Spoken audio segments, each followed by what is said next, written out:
Hey! So today I hit a goal that's been on my bucket list for a very long time now. I moulded and cast my very own miniature, a lovely Nurgle plague toad that I sculpted a little bit ago. It's my first ever miniature sculpt, and now my first ever miniature moulding and casting attempt. The mould is a one-piece mould using a conveniently sized plastic cup, sealing it with glue and sulfur-free polymer clay.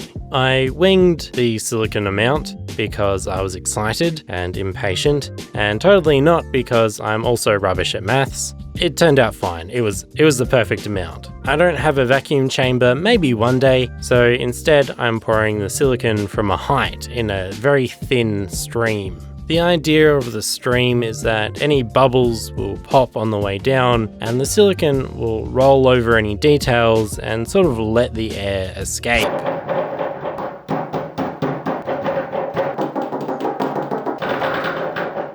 This took a little bit to cure, so in the meantime I worked on some more Nurgle circus ideas. Well, sort of. In reality, I'd get up every 5 minutes to see if it was cured yet.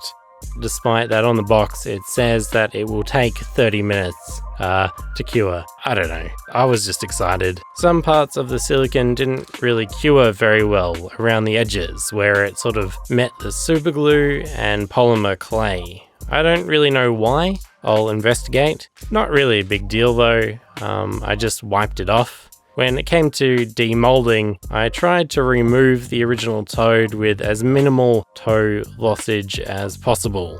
In the end though, there were many lost toes, but it's okay, I'll fix it up and restore it to its former glory and all its cuteness. Okay, resin time. Time to get as much ventilation into the space as possible. I tried to make sure not to put my dumb face over the gassy, curing resin to watch it set like a caveman.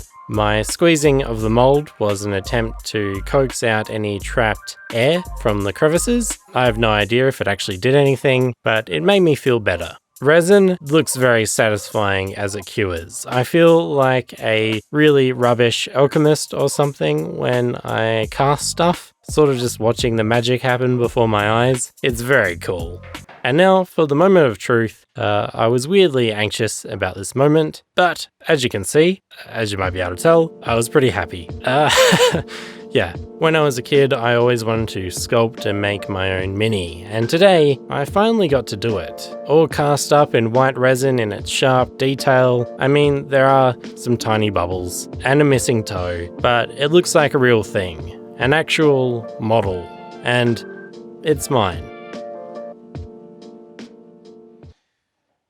You know, I was gonna leave it at that, but I can't have all these toad boys the same. The beauty of making copies is you can experiment. We need teeth and horns and worms and warts and squiggly things and extra eyes and mushrooms. This is all very liberating, sculpting onto a model without the fear of messing it up. I think for now a unit of 6 will be plenty for my army. This 6th one without any conversions will have a plague bringer on it to lead the pack and provide awesome buffs for the unit, and any leftover toads will be for my friends. I think I'm hooked. After seeing this project to the end, I think more than ever I want to make more stuff, and I'm so excited for what the future holds. One day I'd love to make things that people would love to buy and put on the tabletop next to their own favourite miniatures. I can see a massive journey ahead of me to make that happen, but for now I'm just gonna sit and look at my toads for a bit. Today was a very good day. Thanks for sharing it with me.